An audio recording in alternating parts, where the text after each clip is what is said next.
Hi, అందరికీ నమస్కారం. మీరు చూస్తున్న పువ్వులు సెంటు మల్లె పువ్వులు. ఈ ముద్ద పూసి ఈ రోజుకి 4 రోజులు అవుతుంది. అయినా కానీ చాలా ఫ్రెష్గా ఉంది. ఈ పువ్వు ఈరోజే పూసింది. ఈ పువ్వు ఈరోజే ఇచ్చింది. ఈ పువ్వుల మధ్యలో మళ్ళీ ఇలా ఆకులు చూడండి. ఇటు చూడండి, ఇక్కడ పువ్వులు ఉన్నాయి, మధ్యలో ఆకు ఉంది. ఇటు పువ్వులు ఉన్నాయి, మధ్యలో ఆకు ఉంది. ఇది కూడా అంతే, ఇది పువ్వుల మధ్యలో ఆకులు ఉన్నాయి. పువ్వులన్నీ ఆకులని చుట్టుకుంటూ వచ్చేసాయి. ఈ పువ్వులు ఆకు కింద ఉన్న పువ్వులు, ఇటు సైడ్లో ఉన్న పువ్వులు మాత్రం ఇప్పుడే ఈరోజే చాలా ఫ్రెష్గా ఇచ్చుకున్నాయి. ఈ మధ్యలో ఉన్న పువ్వులు ఇచ్చేసి ఇప్పటికి 4 రోజులైంది.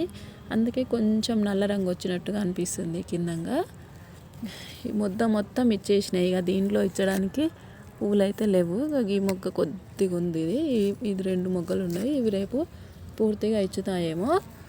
ఈ పువ్వులు ఆకుల మధ్యలో ఆకులను మధ్యలో ఉంచేసి చుట్టూరా ఇలా వాటిని ఆకులను బంధించేసి ఇలా ఈ ముద్ద చాలా అందంగా అయితే కనిపిస్తూ ఉంది.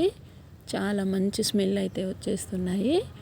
ఇవి పైన ఉన్న పువ్వులేమో కొంచెం నల్లబడ్డట్టుగా ఉండి, కింద ఉన్న పువ్వులేమో చాలా ఫ్రెష్గా ఈరోజే ఇచ్చుకొని చాలా అందంగా అయితే ఉన్నాయి. ఇది మన తోటలో ఉన్న మన చెట్టుకు పూసిన ముద్ద. ఇంతకుముందు కూడా ఇలాగే పూసాయి. ఓకే ఫ్రెండ్స్, మన తోటలో పూసిన మన చెంటు మల్లె ముద్ద ఇలా ఆకులనైతే మధ్యలో బంధించేసి ఇలా అందమైన పువ్వులు పూస్తున్నవి. ఇవి రోజా పువ్వుల్లాగా అనిపిస్తున్నాయి చూడడానికి.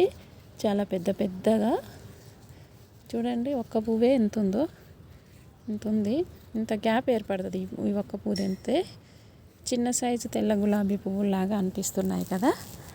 ఓకే ఫ్రెండ్స్, మా చెంటు మల్లె ముద్ద మీకు నచ్చిందా ఫ్రెండ్స్? ఈ అందమైన పువ్వులు చాలా అందంగా అనిపిస్తున్నాయి ఫ్రెండ్స్. Bye friends.